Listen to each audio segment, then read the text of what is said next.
isoni tubivuge tubisubiremo mwambara agapfukamunwa ubu ngo duhora tubabwira ntabwo mwumva twahereye iki cyorezo cyagira gute cyatangiye none umuvandimwe batanze kwambara agapfukamunwa none nimurebe umuvandimwe ntabatanze bereke sha bereke ubwo kuki mutambara agapfukamunwa kandi arakubwiriza ahubwo urimo kuyanduza ndayanduye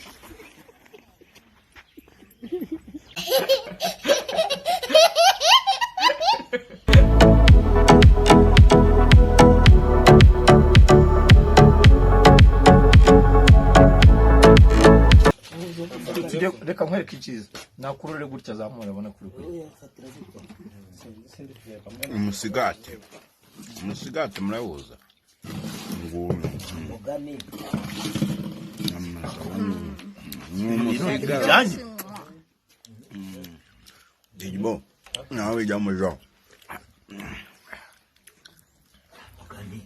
aza amatwangwaga mu rugo umuntu nagiye uzana inyama ku kabari bizacamura